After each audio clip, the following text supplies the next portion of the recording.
This is Left Hand, and I am your host, Sereptie, also known as Craig of the Acid Horizon podcast. Recently, I came across an article in Jacobin, that once respected left-wing rag, which, for many of us, has slipped into a kind of editorial freefall, punctuated by increasingly questionable takes. But this particular piece caught my eye not because it broke the mold, but because it actually fit a certain older mold quite perfectly. A knee-jerk, secular Marxist suspicion, if not outright disdain toward religion, mysticism, esoteric philosophy, and anything that hints at the spiritual or the irrational. The article in question is The Forgotten History of Socialism and the Occult by Megan Day, and its basic thesis is that occultism is an embarrassing relic in socialist history, a distraction that Marxism had to exorcise. It's a familiar posture, an enlightenment on autopilot defensiveness about anything that doesn't sit comfortably within the rationalist canon.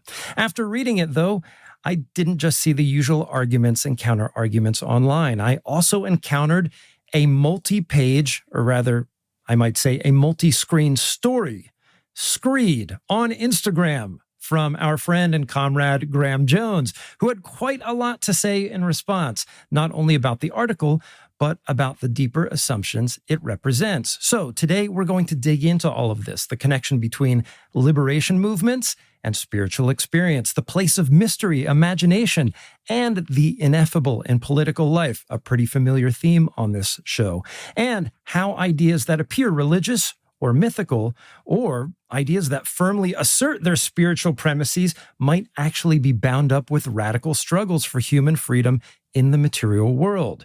You might know Graham from his book, Red Enlightenment, published through a press we were once intimately involved with and which we have, shall we say, parted ways with since. Or maybe you have come across his work online, including his wonderfully eccentric YouTube channel, where he reads revolutionary theory in a tone designed to elicit goosebumps and maybe drop you into a theta wave state of consciousness, if that's your thing. Either way, Graham is one of the most thoughtful voices working at the intersection of Marxism, mysticism, metaphysics, and political practice. Graham, welcome to the show. Thank you very much for having me. Well, let's do something that I think we need to do right at the top of the show. We were once, well, if we were musicians, we would have been label mates, but we were imprint mates. And we both have publications on Repeater Books, which is owned by Watkins Media.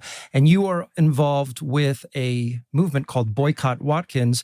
And we both, in our own respective and independent ways, have played a part in establishing this boycott. And I was just hoping maybe you say a couple things at the top, especially as Black Friday and the holidays are coming, what you want people to do with your book, Red Enlightenment. Yeah, so don't buy it. That's that's the simple thing. I'd love you to read it if you can get hold of it in any way which doesn't involve money going to Watkins Media, or whether that be through Repeater Books or any other way. But yeah, the campaign is ongoing. For those who may not have heard about it, if they're just clicking on this for the first time, we discovered this year that the CEO and owner of Watkins Media, who is the parent company of Repeater and Zero Books and a bunch of other publishing imprints, they are an Israeli Zionist, and they have interests, financial interests, working interests in Israeli AI, in the Israeli tech world, particularly a company called Imagine Ventures, who are linked to Unit 8200 of the IDF, the military sort of intelligence unit. So obviously, I mean, it's kind of a no-brainer for us in the more political imprints that we had to do something. So Craig's been involved in the earlier half, and then I've been a bit more involved over the last sort of like 3 to 6 months. And yeah, we just need people to spread the word, because it's at the moment it's about getting as many people hearing it as possible. We still love so many of the books on these imprints, but we just don't want anyone to be spending money on them. And that includes, I'm afraid, the books of our beloved Mark Fisher, which are still owned. The rights of them are owned by Watkins, and that's by Etan. So yeah, Merry Christmas, everyone, just to make your lives a little bit more difficult. Yes, and that includes, sadly, the Philosopher's Tarot, which is my sort of beloved first child of tarot decks that I have created. If you can obtain it through some other means, I'm not averse to the idea of you just putting it in your pocket if you see it at Foyles or Barnes & Nobles. But that's up to you. And of course, Anti-Oculus. But if you do want to support my work and Acid Horizon and Left Hand, I do still have some copies of the Vintagia deck and a few of Acephalus, the erotic tarot of George Bataille, which I just want to thank everybody for supporting, because having supported those campaigns has now allowed us to generate the kind of seed money and foundation for what we are calling Ocular Editions, which is our new imprint, where we're going to produce books on philosophy, politics, and these kind of unique tarot decks associated with philosophers. And so more to come on that. But Graham, let's get started talking about your work. Let's talk about the article that you saw in Jacobin. I was hoping that maybe you could sort of recap the details of it, and what are some of the objections that you had to the view that was put forward in that article? So the piece in general was, it actually, if you took the tone of it out, if you took out certain sections of it, there was actually some interesting historical detail in it. It was talking about some of the occult roots of sort of earlier socialism. So, or vice versa, as to say, Eliphas Levi, one of the sort of basically the founders of modern Western occultism, was themselves a utopian socialist in the Saint Simonian vein, as far as I'm aware, and it's kind of a connection that is rarely really talked about or known about.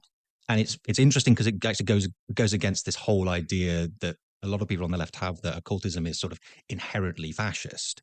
And there's this whole sort of like earlier, sort of late 19th, early 20th century, where there was actually quite a lot of mingling of occult practice and socialist ideas.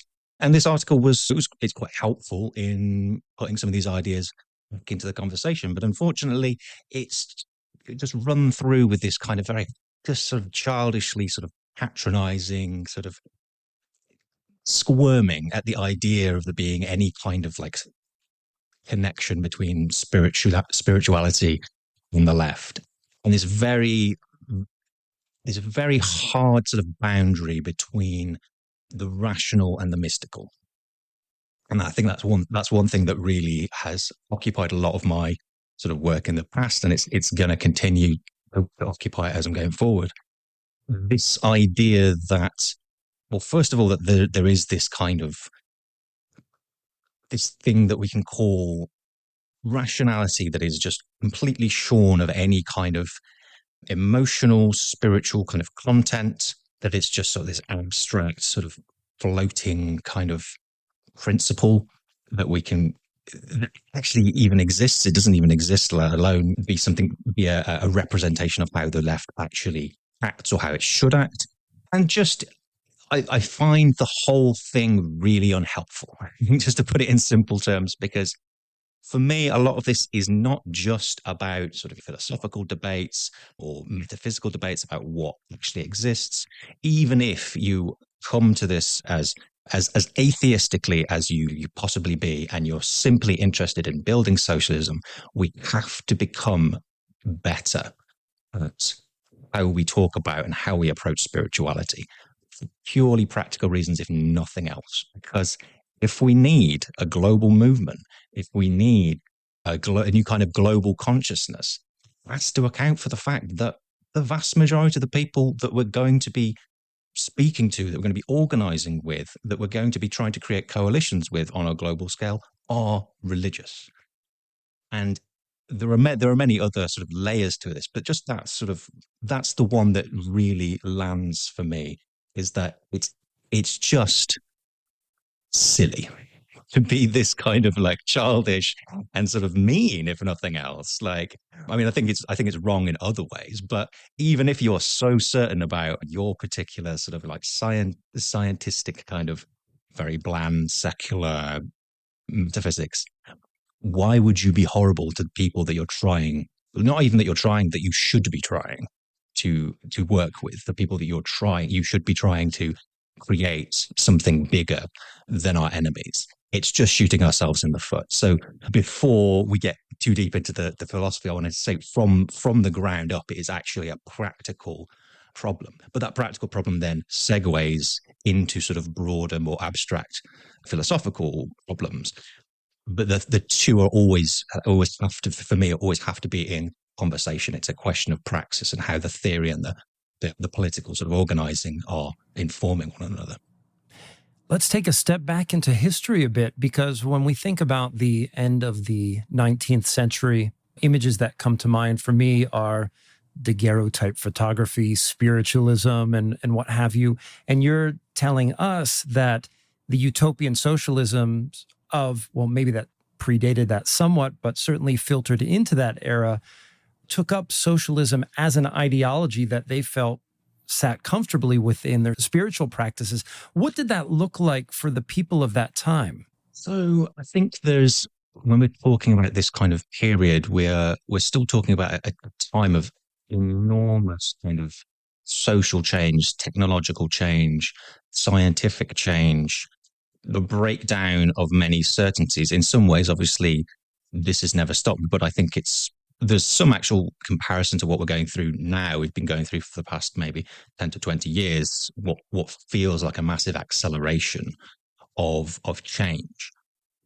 And I mean, if we were to be sort of like, again, sort of like trying to be rationalistic and anthropological or sociological about it, we might step back and you might look at someone like me and be like, oh, well, I see you're interested in spirituality because you're living during this time where there's all this accelerated uncertainty. And so you're turning towards things that are going to help you cope, right? That's why you're becoming more spiritual.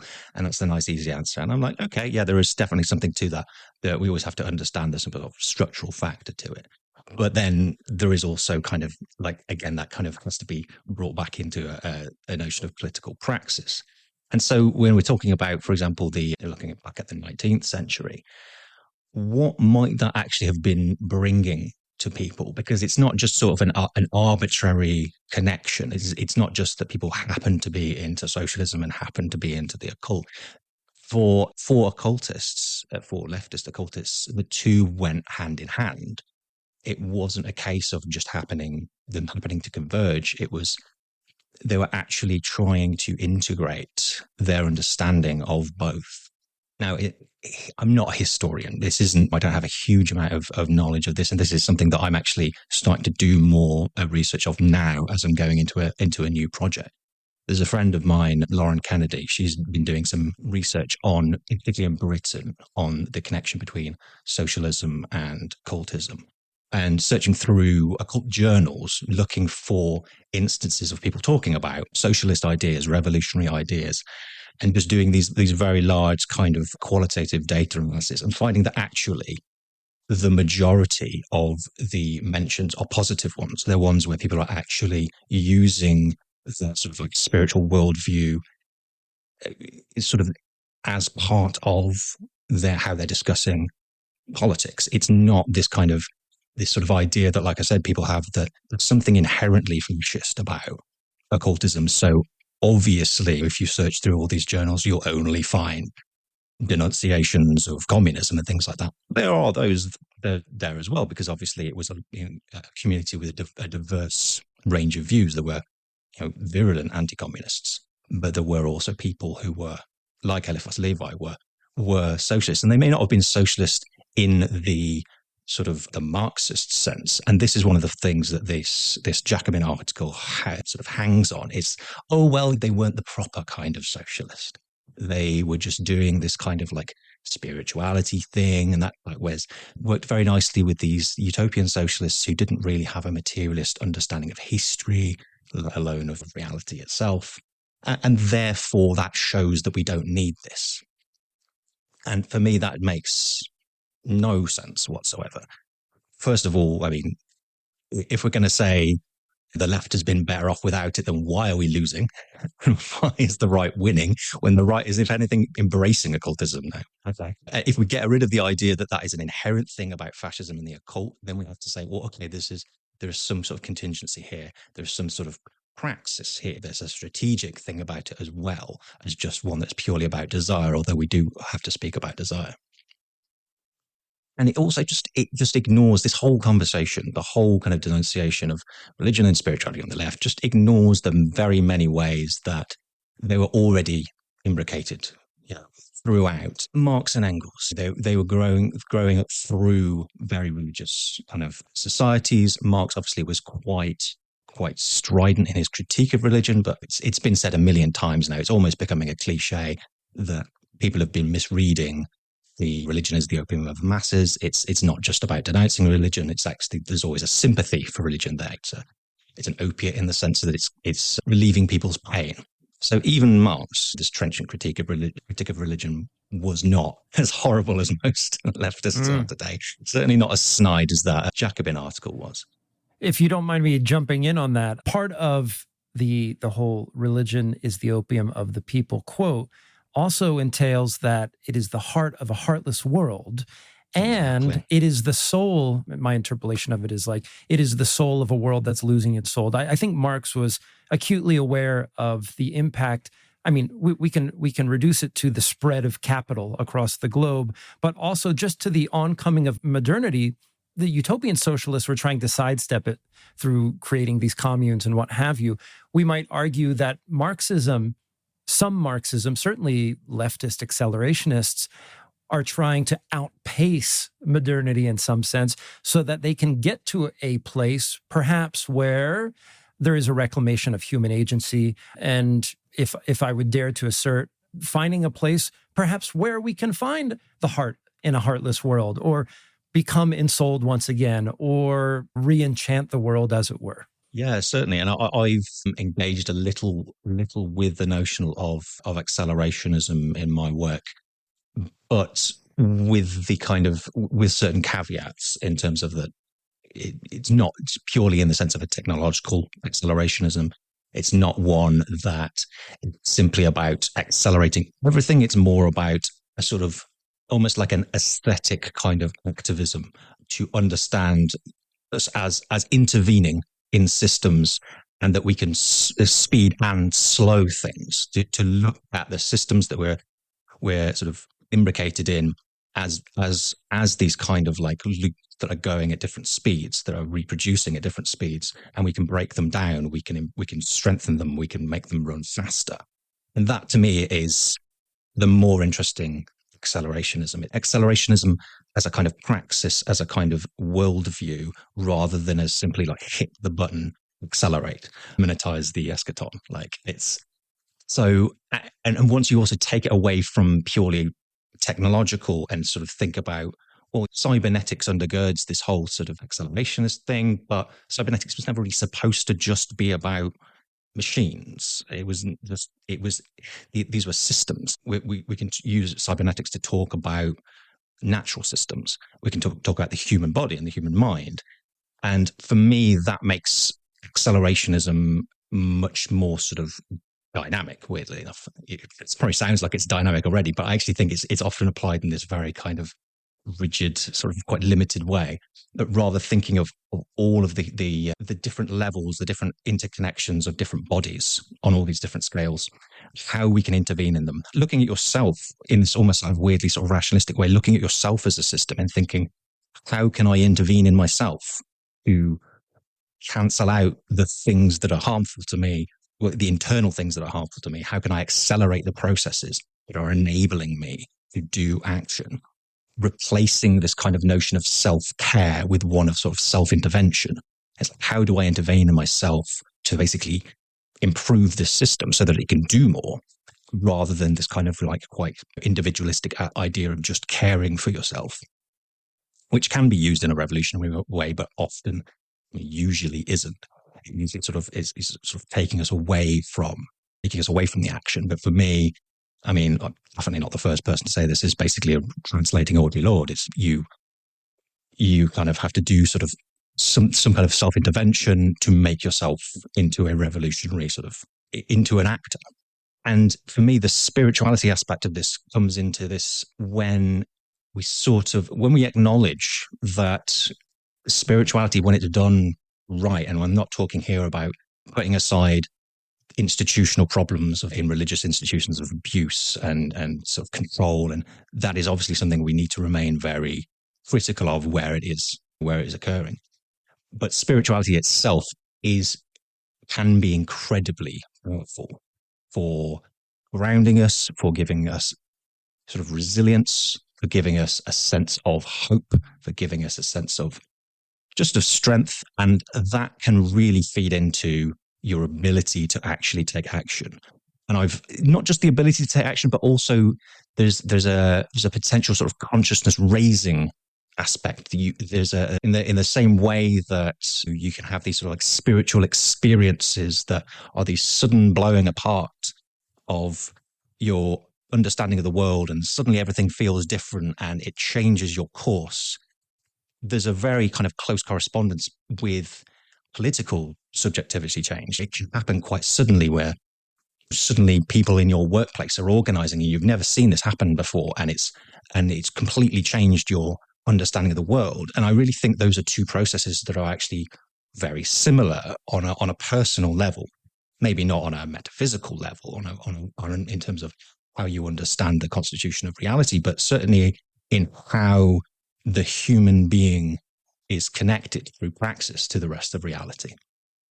And that's something I think is really, really should be explored more. I've done a little bit of work in trying to organize people around sort of call them secular spiritual ideas, like taking this kind of often very bland sort of neoliberal mindfulness techniques, getting people into a room, but then sort of reconnecting those practices back into something metaphysical, because they've usually been shorn from Buddhist metaphysics and Buddhist ethics, and just sort of made into this kind of, they've got still little traces of the metaphysics. They're like, oh, well, everything passes, that kind of thing. But it really downplays the kind of the depth of the philosophical content that can ground it. And so we basically just tried to bring it back in, but we didn't bring it back in with Buddhism so much as dialectical materialism, and got people doing these meditations where we're almost trying to get them to break down reification and sort of fetishism, sort of looking at objects and imagining them not as a single object, but imagining them as all of the flows that went into them, all of the different timelines that are coalescing at that moment and then breaking apart, trying to sort of break down the sort of essentialist thinking and this kind of rigid object thinking, and using spiritual techniques to do that, combining them through metaphysics into socialist thought, into Marxist thought. That was just a sort of an experiment for a year or two. But it's something I want to go back into. But there are so many different possibilities for doing those kind of things, using embodied practices and combining them with theory as a way of bridging this gap. And it's one thing that there was one person in particular said something that was very powerful to me, which was, I've been thinking through these ideas, and I think they were more along the sort of Deleuze and Guattari kind of way of thinking, but it was very much thinking in terms of how things are in flow and relation, process, and bodies interconnecting, what have you. And they were like, I've used these ideas, I've written about these ideas, but I've just realized I had never felt these ideas until this moment. I just wanted to pause for one moment and say thank you for listening, and also to let you know that there are some exciting changes coming to Left Hand in 2026, and we want you to be involved. If you want to see Left Hand grow, if you would like to see more guests, more regulars, and perhaps the addition of a co-host from time to time, please support the podcast at the $5 level. Okay then, let's get back to our discussion with Graham Jones on socialism, spirituality, and the occult.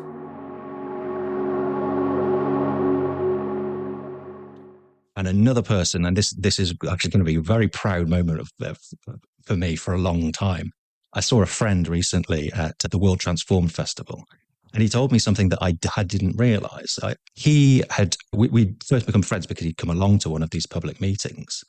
And he told me, and this is now almost, not quite a decade ago, it was almost a decade ago. He told me that was actually the moment, coming to these radical mindfulness events, that turned him from a Green Party, liberal, sort of unmobilized kind of electoralist person into a revolutionary socialist. And this is a person I was there because we were organizing together as socialists in a variety of different groups. And it would actually, I mean, I'm sure it's probably not as simple as that, because there's usually multiple things going on in someone's life before they take that step. But the fact is that they identified it as like a trigger event, as at very least the efficient cause of their sort of movement over that line into radicalization. That proved to me that there's still a lot more in these ideas to explore. There's a whole world that is unexplored by the left that could contribute to consciousness raising. But to get there, we first have to get over this step that, unfortunately, this Jacobin article is reproducing of just knee-jerk, patronizing resentment. That's very heartening to hear all of that. And I think some of your efforts mirror what I have been doing somewhat. I don't know to what extent that you have been familiar with my projects over the past year or so, but many people who are listening now help support this deck that I've called Vintagia. That's loosely based around, well, I would say one of the mediators, one of the theoretical mediators in the deck is Mark Fisher, Deleuze for sure too, and also the work of depth psychologist James Hillman, who was a more left-leaning sort of Jungian. And what I attempted to do with that project was create this convergence of oracular imagination with some old, like, retro images of Americana and the I Ching to facilitate these encounters that were at once emotional. They were, I would even venture to say, spiritual, but also political. So I had all these kind of writing prompts, musical prompts, and things like that.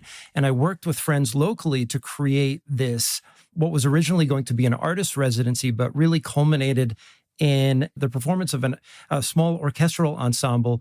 We had some folks write music based on the project, and then we performed it together as a community. And it was just a fantastic experience.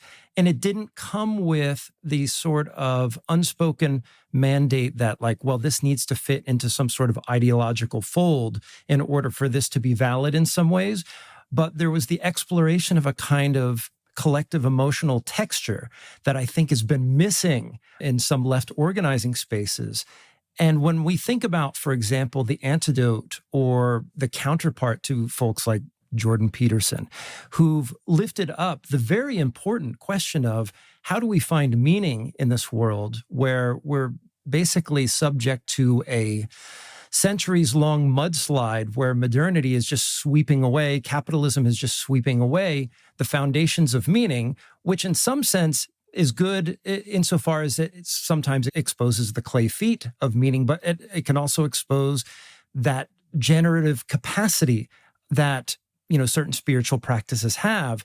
The problem is, in the reactionary case, as I see it, is there's often a U-turn made back into the kind of imperialism of, like, archetypal thinking, for example, and the reactionary tropes that the fascists tend to attach themselves to. Clearly, you know, the world of imagination and myth is much larger than Northern Europe, right, in medieval times. So that's something that I've thought quite a bit about. And I'll just put forward a premise, and I'd like to hear your response to it. I don't think it's simply about meaning making per se. And I've argued this at other points in the podcast. I think people want an experience. They don't just want the sense of meaning. That's a piece of it. But they want emotional warmth, some of us, and some of us want ecstasy. We want a fantastic experience. I mean, think about those times when you went on a short trip or you saw a concert and you just come back and you thought that was fantastic. And really what that means is you entered the realm of fantasy for a moment in a way that transformed reality. And so the question is, how do you mobilize that possibility, or how do we find ways to enjoy it more? One of the risks of thinking it in terms of mobilization is that it risks a sort of, maybe the same way that neoliberal thought thinks about, like, well, how can we utilize this to make more productive workers and that sort of thing? Because working in various school environments, charter schools and what have you, we have done these sort of little kumbaya activities. Some of them edge on cringe. Some of them, you know, sort of fall flat of their intent, I would say. But there's this other thing where, you know, maybe these practices are more spontaneous or a little bit more authentic in the sense that they're homegrown, or they're coming out of the community itself, or it doesn't feel coerced in some way, or it doesn't feel part of a project of, well, this will embolden our institution and help us grow and help us feel more close-knit. One of the ways that I want to think about it is the texture that we are creating is in and of itself worth it. And that's the experience that we want. That's the thing that capitalism and modernity has been denying us. We've been denied the fantastic. Yeah, and this brings in brings me to Ernst Bloch is one sort of touch point here. That just the idea of the warm stream and the cold stream of Marxism. The idea that we can't just focus on the economistic and the rationalistic. We have to be thinking about the aesthetic. We have to be thinking about joy. We have to be thinking about, it's not just about stopping the things which are bad. It's about creating new things which are themselves good and emphasizing the things which are good. And yeah, just you mentioned about like coming home from a gig. For me, this has always made sense because long before I was like actively political, music was my thing. I was going to gigs, I was playing in bands, I was putting on gigs. And that for me was where I first started thinking sort of philosophically in a kind of a vague kind of way before I really knew before I'd really done any reading. So when I started thinking about the self and the change of consciousness and the impact that music had on me, the impact that performing had on me and on forming community and just, like you say, the fabric of existence.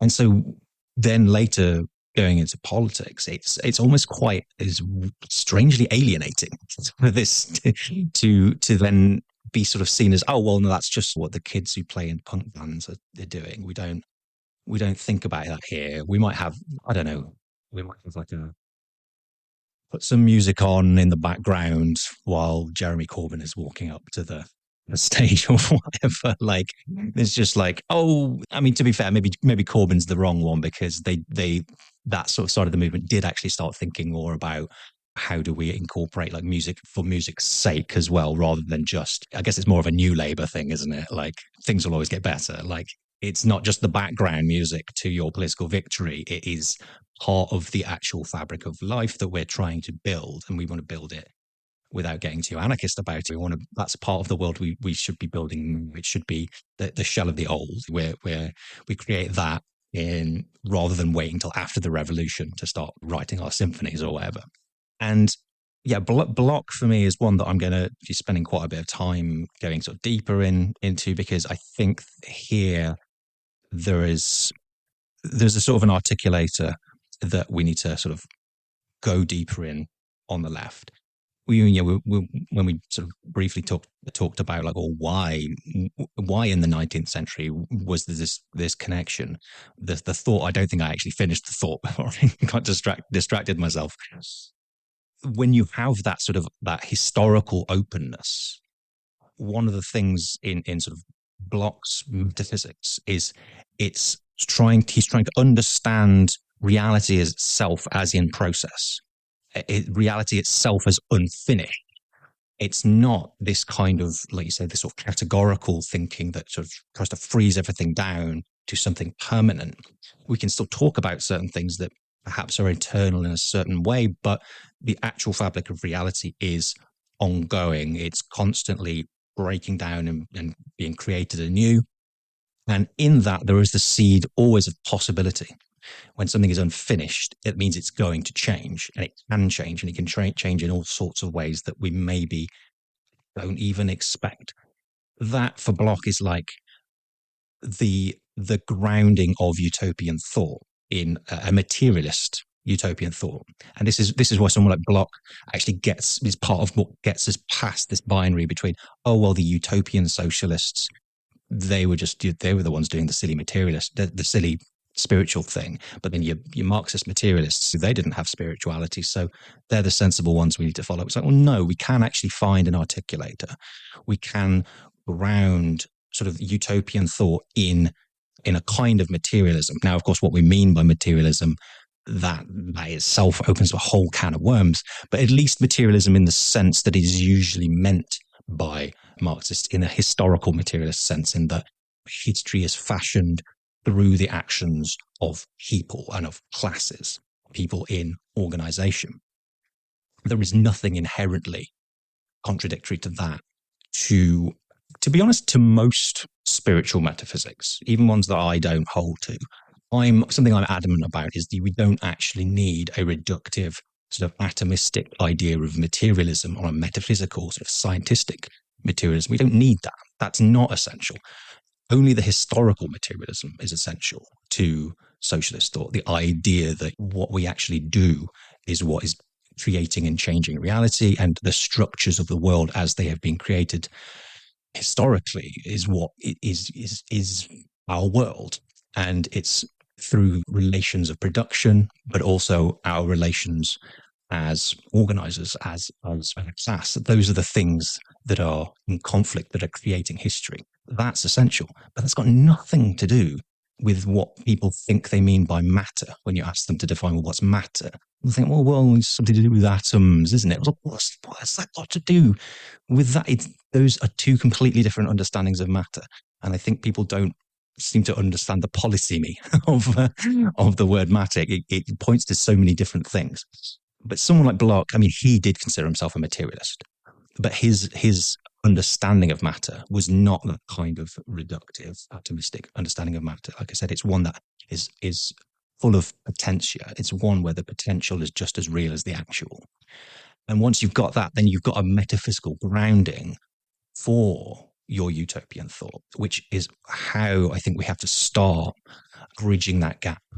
We've got metaphysical thinking, but it's not this kind of metaphysics that Marx and Engels were keen to get away from, which was simply just creating categories to simplify reality and just putting everything into these nice little boxes and saying, well, that's it. Everything's frozen. It's static. No, I mean, they might have announced the concept of metaphysics, but it's not how we tend to use the word metaphysics now. Heraclitus, I understand him as a metaphysician, but he's a process metaphysics. And once we're talking about process metaphysics, I was like, well, that's what Marx and Engels were doing. That's what they said, well, let's not do metaphysics, let's do dialectics. I was like, well, that's, if we're talking in terms, at least as Engels was clearly talking about dialectics of nature, it's like, well, we're talking about process metaphysics. And for me, yeah, that's where we have to break this kind of anti-metaphysical thinking on the left. We need to be pluralistic, in my view, on what we mean at that kind of level of reality. What we need to emphasize is that historical materialism, and we need to emphasize realism. It's not anything to do with any kind of scientific notion of what matter is. It's, are we talking about a real world that really exists, that we have causal effect on? That, to me, is what is actually quite important in Marxism. And as soon as we get over this kind of rigidity around notions like metaphysics and create this sort of bridge into utopian thinking, we can have this materialist utopianism, we can have these conversations about going to gigs at the same time as we have conversations about, do we have a vanguard party or do we do like a sort of syndicalism or whatever? Those can be part of the same conversation. We just need to find this bridging.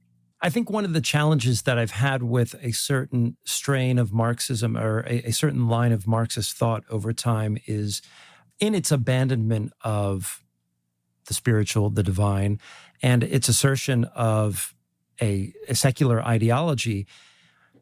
I would assert that there are certain Marxists who succumb to a secular theology, in that there's a way of thinking in a secular accent that recapitulates some of the very same predicates that maybe some spiritual ideologies have put forward in the past, namely the kind of productivism, the kind of Prometheanism, the kind of humanism that links up to a kind of manifest destiny. This idea that there's a historical necessity, for example, that communism is a kind of endpoint or a threshold of human history whereupon everything changes and certain tendencies are set aside, and now there is this world that is anew. One of the challenges, as I see it, I think links with a criticism that Bataille had of the real existing socialism of his time, which was communism, Stalinism in particular, more or less entered the same lane as capitalism insofar as it linked up with this sort of productivist mentality.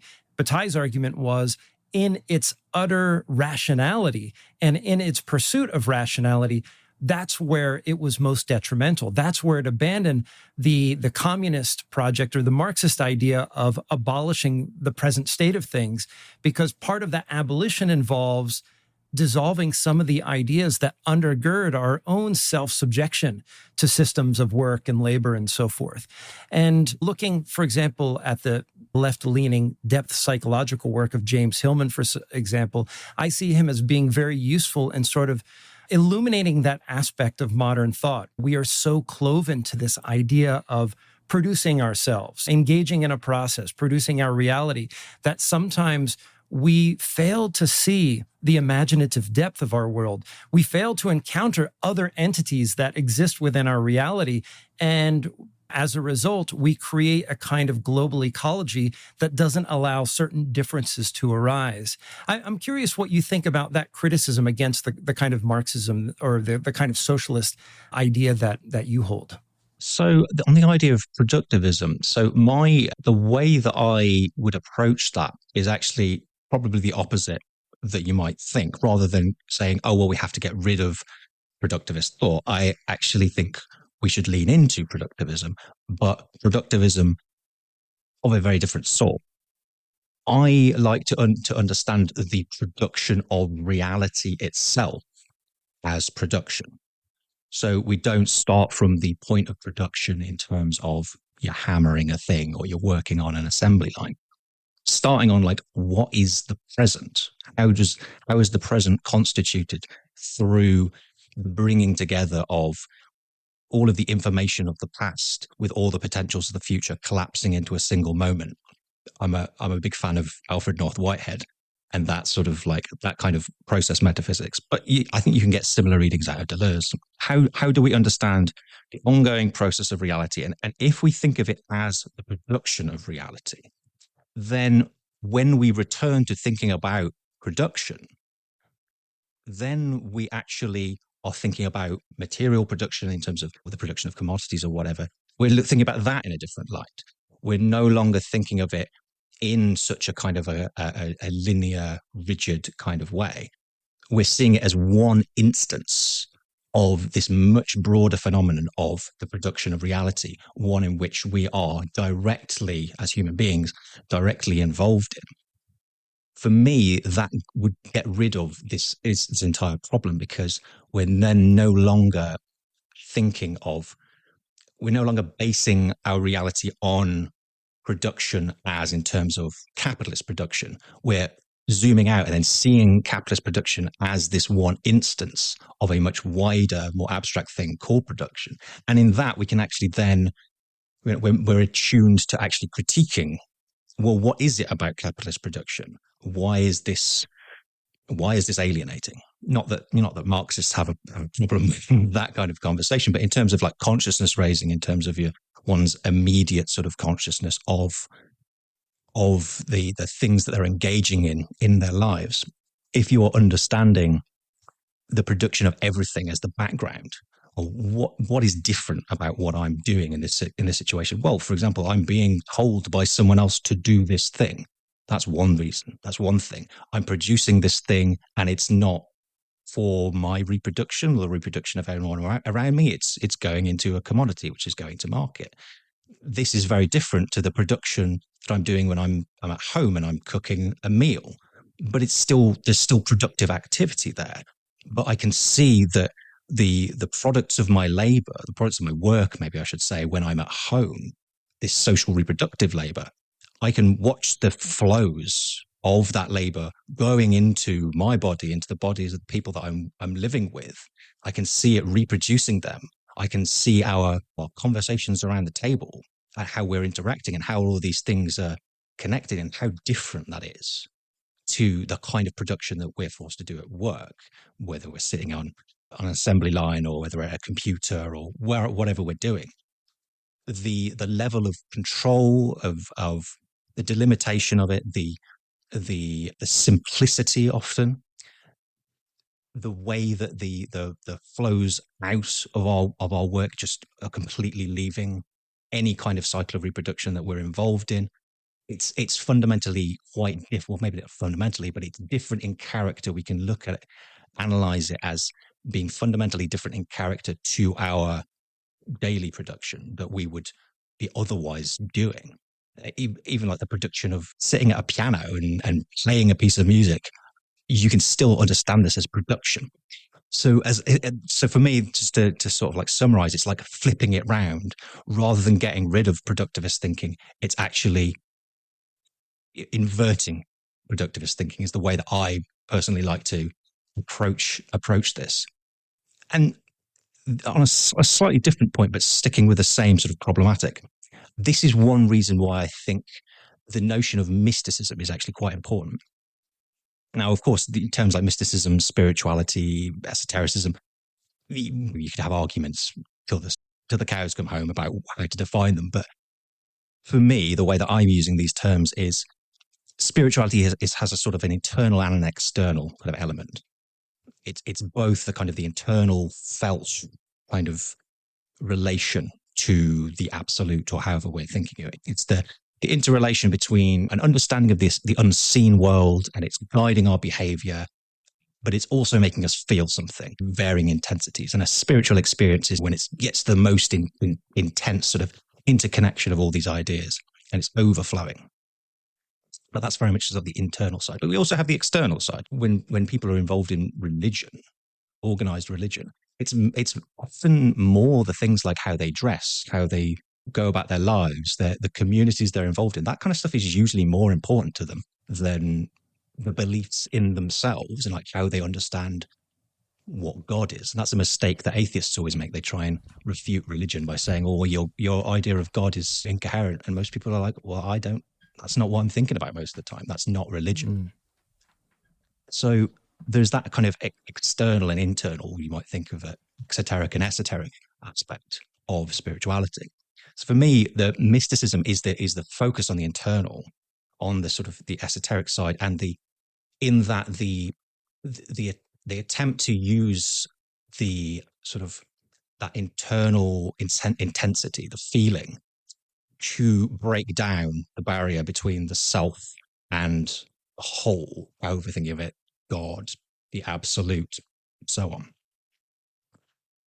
When we have this kind of focus on this internal, that helps to guard against this kind of utilitarian kind of thing that we started with, because I deliberately always do start with the more utilitarian. Here's why we practically should be doing this, because we need to organize, blah, blah, blah. But you're absolutely correct. If we only stay in that register, we not only miss a lot of the value, but we could risk getting into sort of more dangerous places.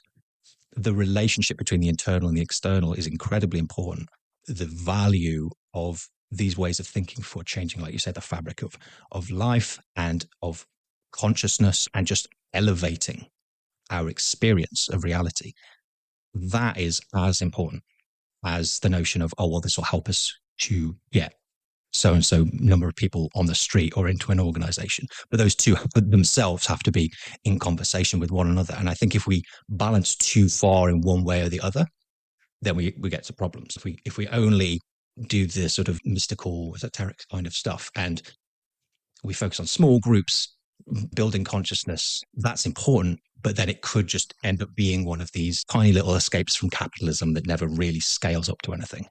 But then if we go too far in the other direction and we only talk about, oh, here's how we're going to connect people through popular religion, but then we never do any internal work. There are plenty of people in the world who are religious, but not actually very spiritual at all. There are plenty of people who use religion for immobilizing purposes, and there is very little in the way of internal self-examination. And we could end up having that sort of almost like the religious version of, like you say, of Stalinism, where you have this kind of like leftist movement that kind of forgets this sort of more aesthetic, the warm stream kind of stuff, and becomes quite mechanical. There's a risk that you could do that. You could rerun that, but in a more sort of spiritual way. So I'm absolutely 100% on board with this critique. So it has to be incorporated, and that's why I'm pushing now much more this idea of like rational mysticism as part of the project that I'm doing. And it's not just about yeah, let's mobilize people. Let's get the left being a little bit nicer about religion. That's all really important. But let's also make sure it's about the internal work as well. What you've just said actually reminds me or ties into my recent project. For reasons that will remain secret for now, I am binging Bergson. And, when we think about, I guess we could call it a rational mysticism, a secular mysticism. I think Bergson is an important figure here because he theorizes intensity in a way that I think maps onto the different registers within which you're asking us to work. There is this sort of intensive register, maybe one that at one level is individual, that's private, that's not subject to the kinds of schema and measures that we ordinarily associate with the productive world, the world of commodities, the world of salaries, and so forth. And when we think about these little tiny escapes from capitalism and modernity, often it involves these retreats to interiority. But one of the ways that we might want to think about that is, how do we create a turnstile between the intensive and extensive world in such a way that one's political movement seems as if it is adequately channeled into that space that, as we said earlier, the right wing often is so successful at cordoning off and co-opting and elevating as part of its political program. And that then brings me to a question about materialist spirituality. It sounds like a contradiction of sorts at first, but what does this look like both in everyday practice, in organizing, and art, maybe at the individual and collective level? And how do we undertake this practice in a way that doesn't turn into the sort of hobbyism or navel gazing that art and the kinds of things that we're talking about are often relegated to in our world today? So, I mean, I'm glad you mentioned Bergson, actually, because I'm still building this new project I'm working on. It's taking it sort of piece by piece, but I'm getting the sense that Bergson is going to have to be one of these articulation points, because he's often been sort of denounced as this sort of irrationalist, but I don't think that's correct. Something that, I think it's China Mieville, I'm stealing this from, in his conversations recently with Fluss and Frim, around this kind of idea of like a new radical enlightenment. It's something that my book was called Red Enlightenment, and it was also sort of tagging along with the same discussion, bringing back, reincorporating the Enlightenment into our thinking on the left, and not just sort of simply saying, oh well, that's just colonialist stuff. We just need to completely excise it and actually find the moments in it that we can use something of. For me, well, the problem is you can't just ignore all those sort of post-colonial critiques. You actually have to sort of sublate them if you want to be Marxist about it. You have to say, yes, we're going to take the things that we don't like from it. We take the things we like, cast off the things we don't like. But we have to also, in the process of doing that, actually acknowledge this whole network of critiques. And for me, the only way to do that is to acknowledge the spiritual and religious aspects of the Enlightenment. In the characters that you may have thought of as atheists, were often some sort of Christian, or maybe sort of just broadly sort of theist beliefs. You have the impact of the Islamic Golden Age on the Western Enlightenment. You have all these sort of interconnections, and you have lots of sort of resonances with other traditions. If you don't do that, then for one thing, you're not properly engaging with the Enlightenment. But it actually gives us a way through, rather than what I think some of the people have been trying to reclaim the Enlightenment have done, which is basically just to kind of forget all of these critiques and just sort of sweep them under the carpet. I don't think that works at all. And just to go back to the reason that I started going on this little rant, they take this position that there's just the rational and the irrational, and we just need to cast off the irrational and focus on the rational. And what I say, what China says in his words, which I'm going to steal, I think, is that it's not that nice, neat little binary. We've got to think about the rational, the irrational, and the irrational. there are parts, vital parts of human life which are not reducible to the rational, cannot be apprehended purely through rationality. And that's sort of the space where we can look at people like Bergson. It's not that he was an irrationalist, it was that he was focusing on irrational aspects of consciousness and of reality. And I promise you, I will get onto the praxis bit in a moment. Go ahead. You just you caught my ear with the Bergson. And I guess this actually is taking us into the praxis, because what's also very interesting is we have Bergson's sort of often ignored influence on people like Gramsci and Lukács via people like Georges Sorel. And Lukács can say everything he wants about, I've cast off all that kind of stuff. But there's an interesting book I've been reading by a guy called Daniel Andres Lopez. It's actually looking at the concept of praxis in Lukács and actually seeing praxis as actually taking the place of the absolute in Hegel.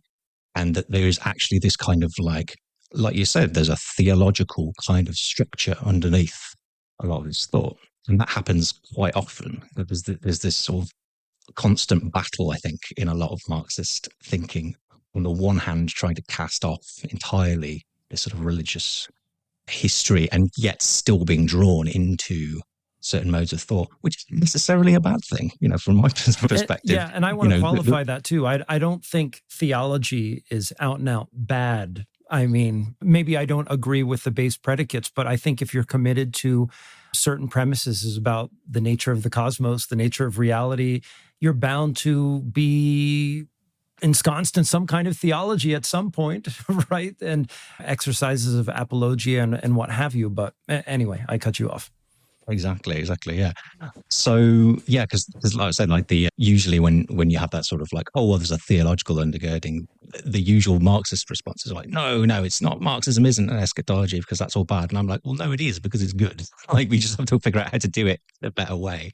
But with Bergson, what's really interesting is, yes, we've got this, I want to put sort of push into this influence that maybe it's not even necessarily just Bergson, but at that period of history, there was a refocusing, and Bergson was one of the central figures, but there was a refocusing around notions of consciousness and notions of process, and this had a huge sort of impact on a lot of thinkers.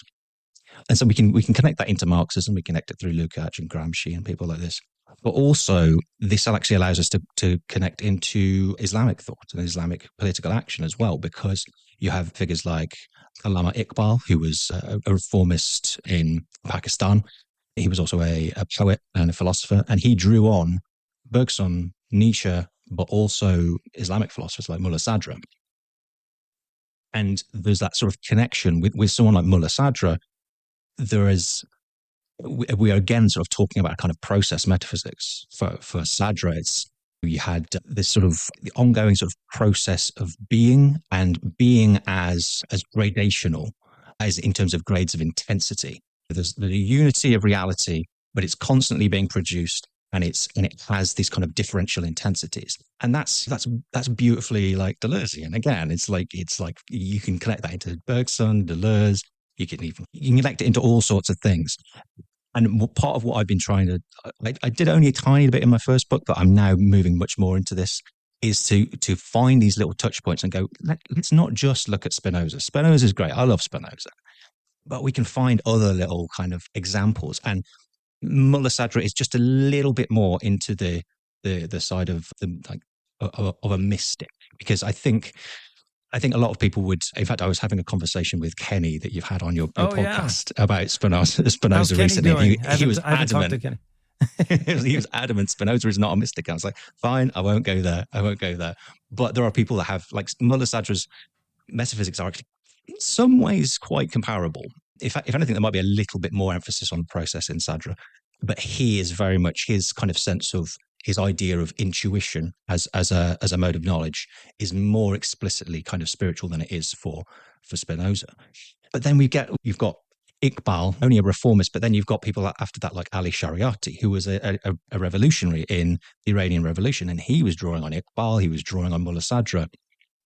And so we have this link. Someone like Bergson can bring us into both the Islamic philosophical and theological tradition and into political practice. Because for Sereptie, he was very much about balancing the kind of the internal and the external, the having a kind of he had periods where he had a mysticism, and then periods where he was organizing politically, organizing students, and then writing a political theory.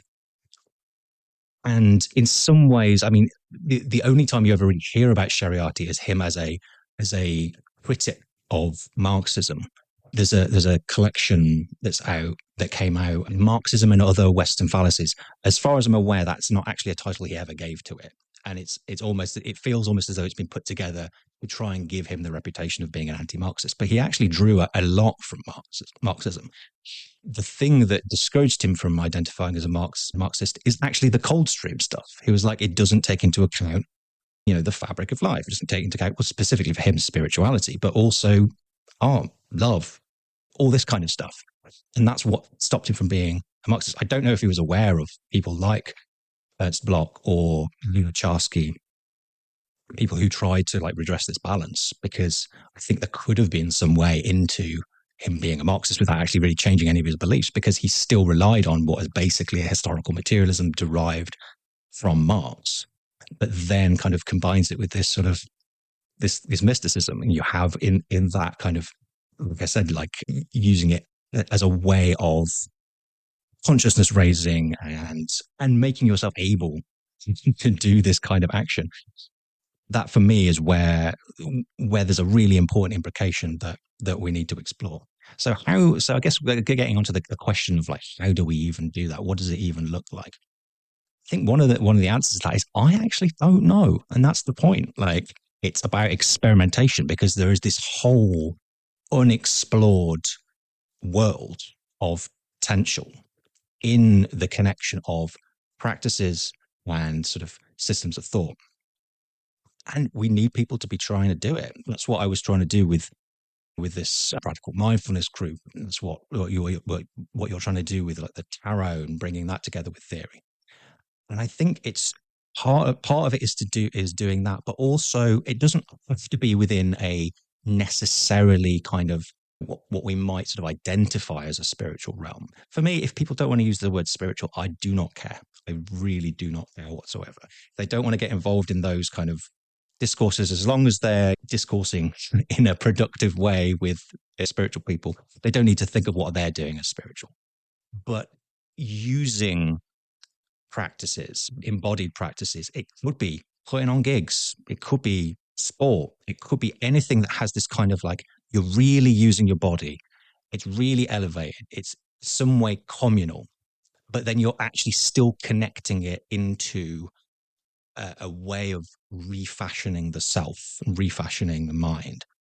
I really like this. This isn't the what they were saying with it, but I really like this term that I read in a Prometheus article the other day. It's someone called Ewan Cameron. I've actually been sort of vaguely co-organizing with them. I don't want to go into it, but it's all the Your Party mess, democratic socialists of Your Party.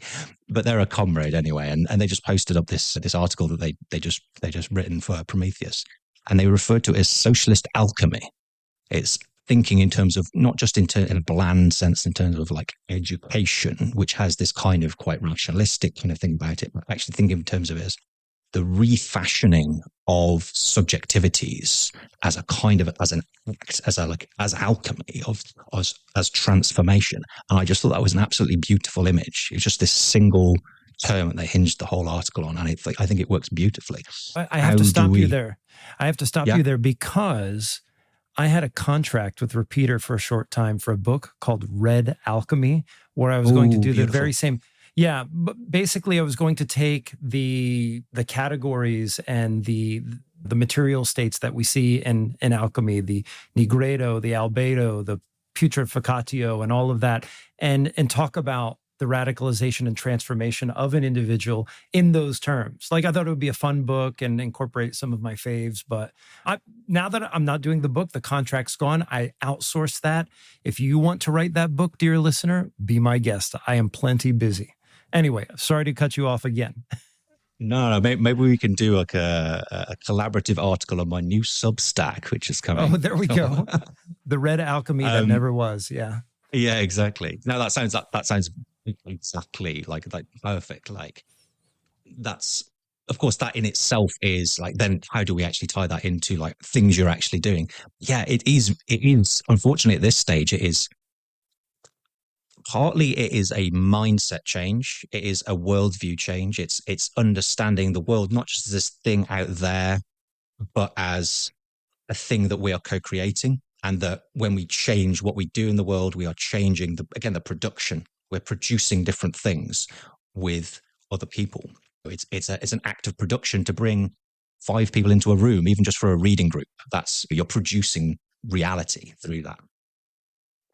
So part of it is a mindset change. It's seeing, it's not that there's the spiritual over there and we'll do that when we get round to doing the ritual, but now I'm just doing my boring life. It's like, no, I'm investing the very kind of act of just touching stuff with a kind of like this sort of elevated sort of significance, without sort of drifting off and sort of just spending our days touching touching the surfaces and enjoying that, but finding a kind of like, there is a kind of sort of an aesthetic kind of pleasure almost, I guess, a joy in activity and production, and then seeing what's produced and then reevaluating it.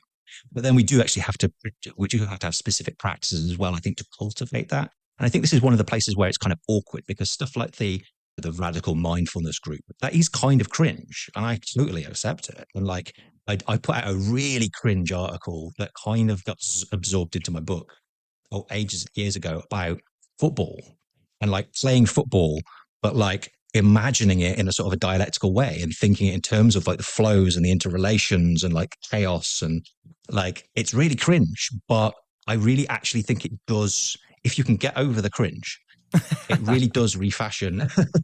You embrace the cringe. I'm so annoyed at myself. I did have embrace the cringe as like, it was a quote in my book and I took it out, and really sad I did. I should have kept it in.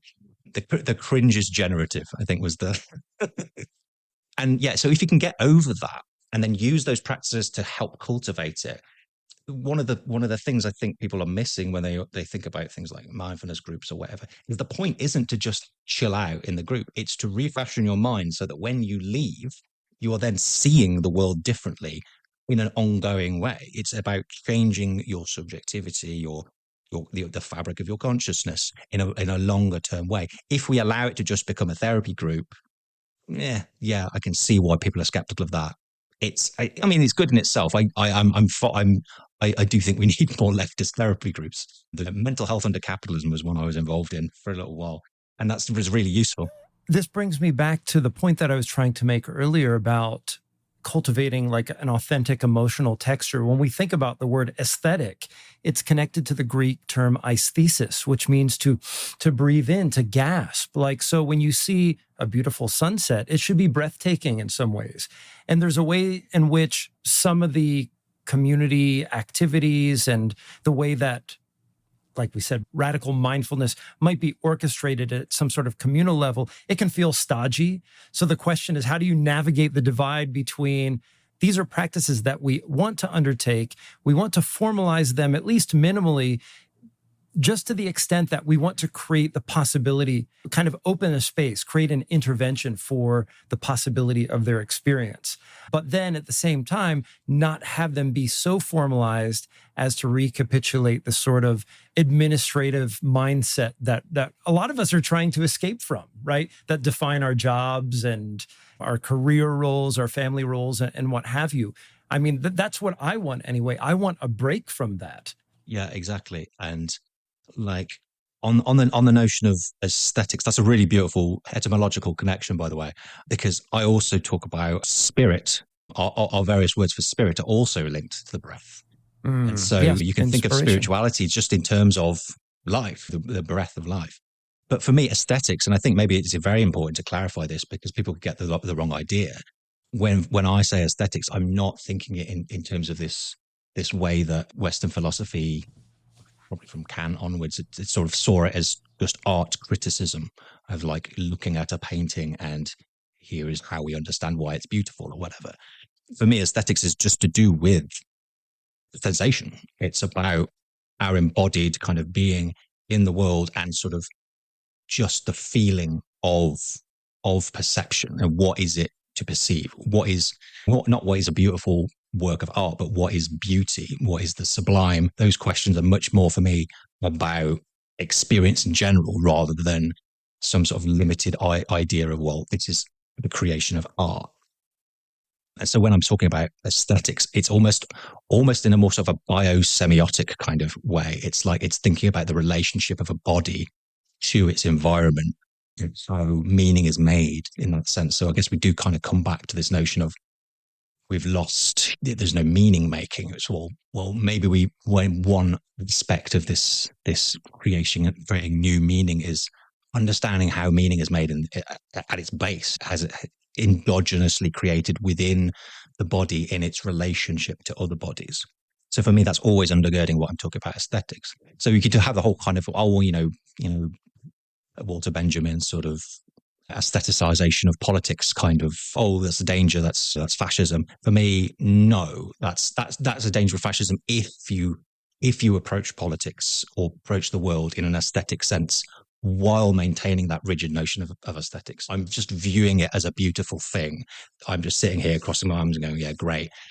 That's the kind of the fascistic kind of aesthetics where it's like we've got everyone in uniform and everything looks so powerful. And it's just there's just a pure enjoyment of the spectacle. I'm talking more about in an inactive cognition. Aesthetics is just as much about the physical body as it is about spectating and internally enjoying a thing.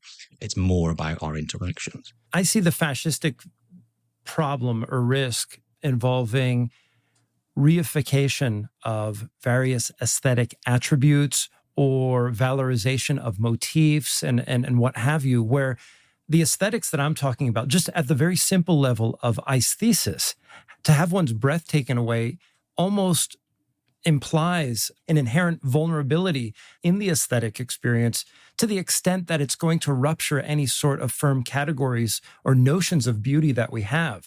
Beauty is invasive, right? It ambushes us. It surprises us. And then when we create these, I guess you would say, these tableau of aesthetic images and hierarchies and so forth, a sort of uniformed reality of the aesthetic, that actually serves the very opposite purpose.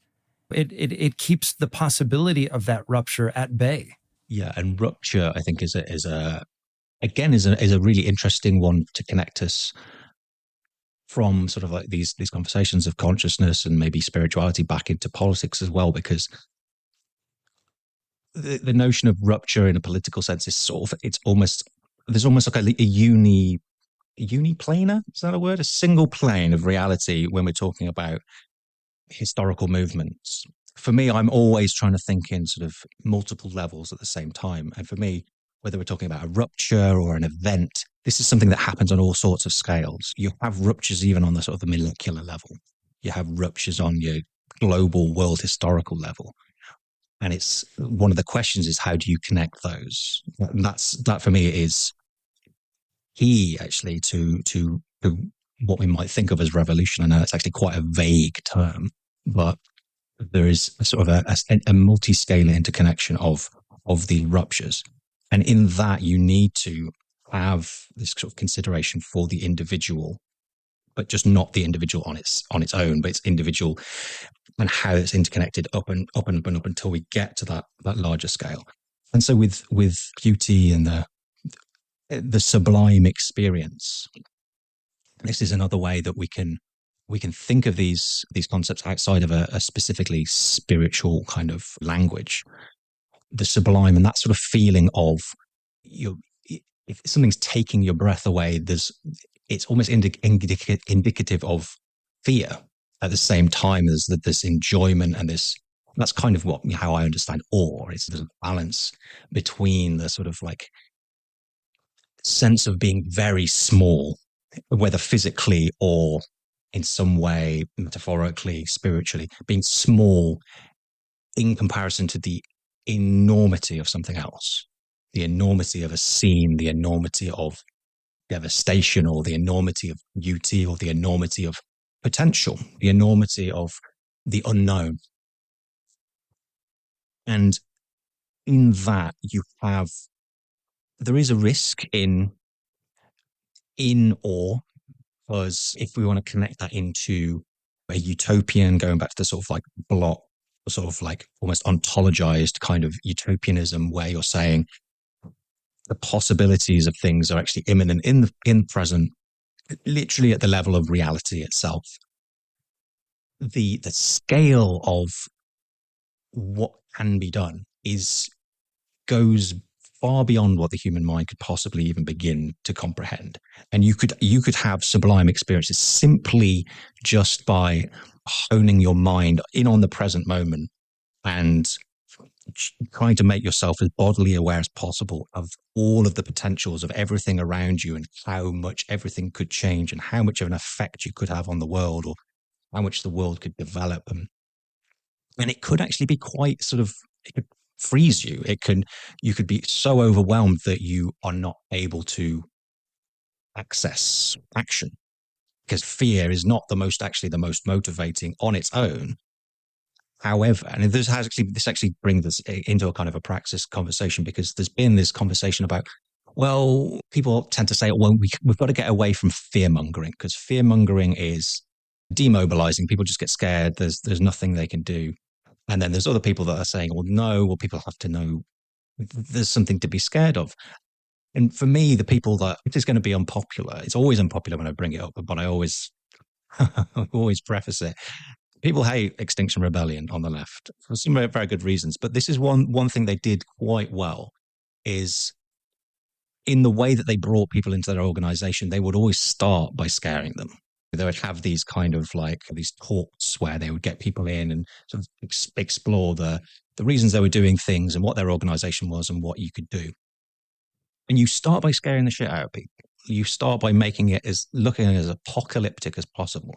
But then before the end, you segue from that into, okay, well, that's why we are doing this. And then you go, well, this is literally what we are doing. And it's what you are going to be doing now, or if you want to join us. And you actually get people doing stuff with their body by the end of it. You don't leave people in the space of not knowing what to do. You only scare the shit out of people when you've got a suggestion of what you've got to do. And not only a suggestion, but almost like a pipeline where you're like, we are literally going to get you doing stuff right now.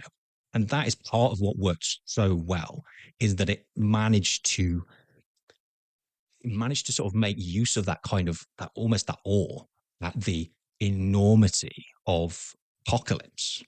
But rather than making people go into their shells and just go, I've just got to survive now. Like I'm not doing anything. I just need to survive until I'm dead, and then the world can deal with the rest of it. This kind of disavowal, instead of using that as a trigger to almost, if you will, accelerate people's movement into action. And that's another way that I think this is much more about than just therapy, and it's much more than just about exploring this and that, the other. You can have it. It's not a choice between the utilitarian or the kind of the mystical, I guess is what I'm trying to say, is that we can find ways that the two can actually really work together. And consciousness raising and the sublime, that's one really useful kind of like articulator point, I think. Yeah. Great. Well, I want to ask you, what are you working on right now? And are you expanding your research on spirituality and socialism? So I've got a couple of projects. I'm the kind of person that picks up a project and then puts it on pause for a couple of months and then I've been there, juggles them. I was, yeah. So I technically have this little group that I've started putting together, but it's probably not going to get going until next year. And this is the one thing I will be working on that isn't specifically on the spirituality kind of stuff. Cybernetic Socialists Organize, and it's basically just trying to like get cybernetic thinking not just on the left, but among people who are like doing political organizing, and vice versa, get people who are thinking about these things and finding ways that they can actually apply them to creating organizations and stuff. But that's kind of on pause. On the topics that we're doing now, I'm about to start a Substack. Like I said, it's currently just empty, but if you want to go and subscribe, you'll get the first post, and it will be on this kind of this kind of topic when it comes out, and that is sublimerevolutionaries.substack.com. Originally, I was thinking in terms of this becoming a book, but at the moment, I'm just thinking, you know what, I'm just going to research whatever's triggering interest, and then eventually, once I've got stuff, then maybe it'll pull together into a book. But the thrust of it is looking for those kind of like rational mystics, looking for people that have put spirituality into political action, like Sereptie, and then looking for, particularly for Marxists within, particularly we got people around the Russian Revolution, so people like Lunacharsky and Bogdanov, and how to connect all these different kind of strands, looking at historical links, looking at resonances between people's philosophies and so on. So yeah, that's the kind of, I'm trying to, I'm the kind of person who always likes to try and create a really complex structures for projects, and I'm just trying to not do that this time, and just a topic comes to mind, I'm going to research it and apply a post and then forget about it, and then hopefully then we'll have some content over a year or two, and I can just like maybe put it into an essay collection or something. So that's the main thing. I do have a project that I'm with Lauren that I mentioned earlier on, who does the research on British occultism. We haven't really kicked that off yet, but we're thinking of doing some sort of like point in between the two of them. They're more on the occult side. Mine's more sort of like a weird sort of Christian Buddhist kind of mashup, but seeing if we can do that whole, Deleuze and Guattari thing where you create a thing that's neither of you and both of you at the same time. And see if we can kind of, but focusing very much on praxis, on the practical side, I should say. So a short text that's more kind of like, here's how we can sort of connect a sort of a Marxist, like inverted commas, materialist dialectics to occult practices. Like, and I will almost certainly be wanting to have a chat to you about tarot, but also things like tattooing. They're big into tattoos, black metal. We're both fans of black metal, as well as things like actual ritual practices and how to connect, how we might be able to connect all these things together. And yet, the only other thing we've already spoken about is Boycott Watkins. So if everyone who is on Instagram, which is where we find ourselves, could follow the Boycott Watkins campaign there. And yeah, we're looking for basically anyone who has released anything on Watkins. So if you're a repeater author or a zero author, and you either want to get involved in helping to organize the campaign, or if you'd just be happy to put up like a single video that we kind of collaborate on, or just anything like that, just get in touch, follow the campaign. It'll be, yeah. And I think together we'll be able to win this one.